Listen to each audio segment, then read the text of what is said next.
Guys, what a busy week it has been for Destiny 2 with Black Armory. Of course, we've had new forges, new weapons to craft, the grind to 650 power, and now the Scourge of the Past raid is live. And in this video, I'm going to show you a new quest step for the mystery box exotic quest. Another one of the keys is now accessible. On top of this, some new exclusive forge loot that you can get, and we'll talk about some of the upcoming exotic quests for the new weapons. We'll speak about new rewards and secrets in the raid, a secret chest, as well as some new weapons and a bunch of other roundups and important stuff from Bungie to take note of. So as always guys, if you do enjoy this video, a rating below really helps me out. If you're new to the channel, be sure to hit subscribe to see more D2 content, but now let's get into it. So of course, like I said, we've had an infusion of new content this weekend. We'll speak a little bit about the raid in just a moment, but there is a new forge on Nessus. So of course, this is the Gafanan forge, and I did post a video yesterday with a full breakdown for the quest for that, as well as the new weapon reward available from Ada. But there is actually a new key available for the mysterious box, and if you're wondering how to get this, it works in a pretty similar way to what we saw in the Volunda forge in European Dead Zone. So once you have the Gafanan forge unlocked, when you're running the forge between wave 1 and 2, you'll see these little drone bots spawn in, just like you saw in the EDZ map. They'll be all the way in the back of the map in the left hand side corner. You'll see the first one will be kind of spinning around this rock right here, and then up in the broken architecture in the middle of the map, you'll spot the second one. Once you have both of these taken down, you can continue with the forge ignition, and then when the ignition is completed, whether you actually kill the boss or not, you'll get the chest spawn in, and this is where you'll get the next key. And this is the key with the hand symbol, so you can actually insert that key, and now we're left requiring 2 more keys. So we should get the butterfly lock when we get into the Izanami forge. It looks like that's what is going to happen, but then we will still be left with the Black Armory lock. There are a couple of possibilities right here. It could potentially come from the raid, but it seems more likely, especially because this quest is a world drop, that it will come potentially from the new dungeon, Niobe Labs, or from the Beguzia forge, which is actually a secret forge we'll uncover over time. There's a lot of questions about the new exotics in Black Armory. Currently we haven't obtained any of them, but we do have Le Monarch. This does have a butterfly icon, and this one is associated with the Gafanan forge on Nessus, so it's definitely linked to that exotic. There is the Izanagi's Burden, and this will come from the Izanami forge, and then Jotun, which is believed to be linked to the Volunda forge. There is a pretty interesting item though that appears to be associated with Le Monarch. So it's called the Obsidian Accelerator right here. Faded handwriting scribbled on the side reads, and obviously this is written in French, but what it actually says is never forget who you are. And this is actually something we'll obtain during a quest. So we can see there'll be a mysterious datapad, and then an ancient Black Armory frame for a weapon, and at some point we'll receive this Obsidian Accelerator and actually have to take it back to Ada 1.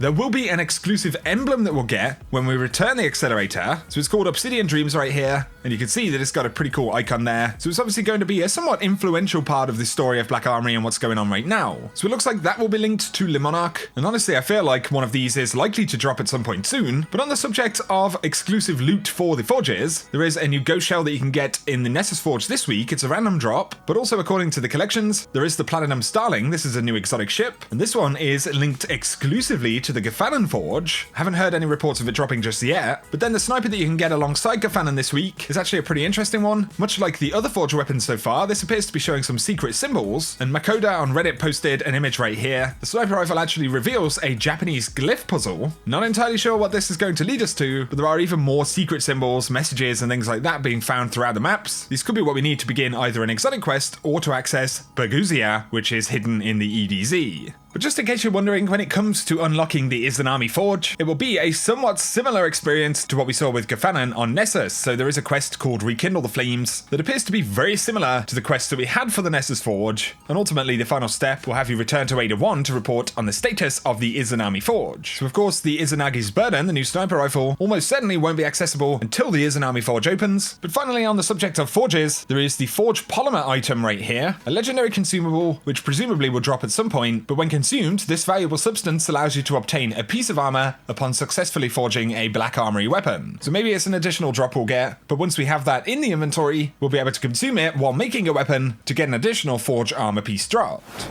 Now though, let's speak about Scourge of the Past. Of course, this raid launched just yesterday, and it took just under 2 hours for the first clear, and it was tier 1 that actually got the first clear, so congrats to those guys. We got confirmation that the Anarchy is actually going to be the raid exotic, so if you want that one, it's definitely going to take a little bit of work in the raid, and it is an RNG raid drop at the end. On top of this, there is an exotic raid sparrow that you can get dropped. Of course, there are sections in the raid that actually require sparrows, and it has a new perk, increased durability. Enemies are less aggressive towards you while you are riding the sparrow, as well as improved assembler, the vehicle has a shorter cooldown between summonings, so it actually is probably going to be a pretty useful Sparrow to have inside of the raid itself. Also inside Scourge of the Past, in the Sparrow section, there is a hidden chest that can be activated by hitting 8 beacons as you travel through this section of the raid. It can drop any of the weapons or armor. There will be non-powerful drops, but you do get raid gear. And Post Malloy has a video which I'll link down below showing you the locations of all of the nodes you'll have to pass to actually get this chest. There is also going to be a new flawless challenge for this raid, and it's called Like a Diamond. And a little bit like a Last Wish, it will require some kind of activation before you can actually run it. So in the very opening section of the raid, there are a series of nodes that you can interact with. Once all of them have been activated, you will get a notification that says the Like a Diamond challenge has been activated, and then you're actually eligible to do a flawless clear of this to get the triumph and any other potential secret loot. And Wondermelon does have a video which I'll link down below showing all of the locations if you want to try and activate this. So already a couple of interesting things inside of the raid. There are some new weapons though, of course, and we even have some curated roles. So we've got the Tempered Dynamo Fusion Rifle. Certainly a pretty cool looking weapon, but a really exciting weapon right now would be the threat level. This is the new shotgun. It's a rapid fire frame shotgun, but the curated role actually comes with trench barrel as well as grave robber. So with it having trench barrel right there, it is kind of a new Ikelos shotgun, but of course this one is a kinetic weapon, so that's pretty awesome. But guys, if you do jump into Scourge of the Past, I wish you all the best. I haven't actually been into the raid just yet. I am a tiny bit underleveled, but I'm hoping to get through it later on this weekend. On the subject of the raid though, Bungie helped tweeted, "We are currently investigating reports that players who completed the Scourge of the Past raid within the first 24 hours aren't unlocking the Scourge of Nothing emblem or associated triumph. And they say we'll provide updates when available." So there is a bit of an issue with the game recognizing that 24-hour clear, and hopefully Bungie have a way to keep track of that. Also though, if you are running forges, definitely a useful warning right here. Bungie say, "We're investigating an issue where Gafanan weapon frames may be removed from inventory when completing Valunda weapon frames. So to avoid the loss of frames, we recommend only having one frame in the character inventory at a given time." So essentially, if you complete a frame for a different forge, you do risk losing frames for other forges that you have in your inventory, and essentially just try and complete one at a time right now, because you can lose progress on those, which obviously is going to be pretty frustrating. Hopefully Bungie will have a proper fix for that very soon. Of course, Bungie spoke about the Dawning, which is beginning next week on the reset. We know there will be a new weapon reward available called Avalanche. This is a new heavy machine gun. Some folks were asking if it'll be a powerful drop of any sort, and DMG said, "Avalanche will drop at your character's power, as you'll be receiving multiple throughout the event with random rolls. There will be weekly bounties that provide a powerful reward, but no 650 drop this soon after the overall power increase." So of course, when we had the Haunted Forest and the Horror Story, that was a max level drop, but Bungie have chosen not to do that this time because it is very close to the overall power increase in the game. However, it will be a farmable weapon for random rolls, which is definitely nice, and I'll keep you guys posted on how we can obtain that later on. There are new Dawning Triumphs though. These were listed by Grognard on Reddit. So happy holidays, complete Dawning Triumphs, complete the Eva's Return milestone, a Bounteous Dawning, complete bounties from Eva Levante during the Dawning, complete Dawning Triumphs by delivering delicious treats to your allies around the system, various triumphs to deliver delicious holiday treats to your allies all over the system, deliver treats baked in Eva's holiday oven to new friends that you've made along the way,